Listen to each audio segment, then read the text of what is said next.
এক ঝড়ের রাতে মেসি একা হাইওয়ে ধরে গাড়ি চালাচ্ছিলেন। তিনি দেখলেন এক মহিলা বৃষ্টিতে ভেজা রাস্তার মাঝখানে দাঁড়িয়ে আছে। সহানুভূতিতে মেসি গাড়ি থামালেন এবং জানালাটা নামালেন। আপনাকে কি লিফট দরকার? তিনি জিজ্ঞেস করলেন।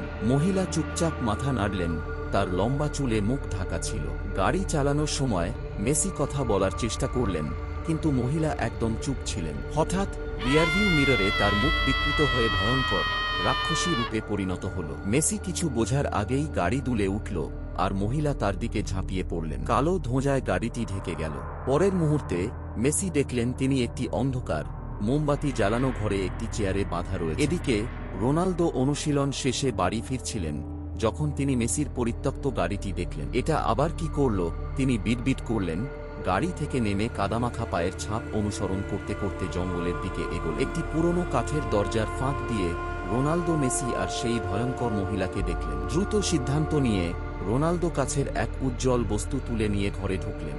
এখানে দেখ, ভূতুনি। বস্তুটি তীব্র আলো ছড়াতে লাগল, যা দেখে ভূতুনি আর্তনাদ করে অন্ধকারে মিলিয়ে গেল। রোনালদো মেসিকে মুক্ত করলেন এবং তারা একটি প্রাচীন স্ক্রোল পেলেন যেখানে এক অভিশাপের কথা লেখা ছিল, যা সেই আত্মাকে আবার মুক্ত করতে পারে। লাগছে আমরা এখন টিমমেট, রোনালদো মজা করে বললেন যখন তারা নিরাপদে বাড়ি ফিরছে। মেসির হাতে থাকা উজ্জ্বল বস্তুটি মৃদু আলো ছড়াচ্ছিল।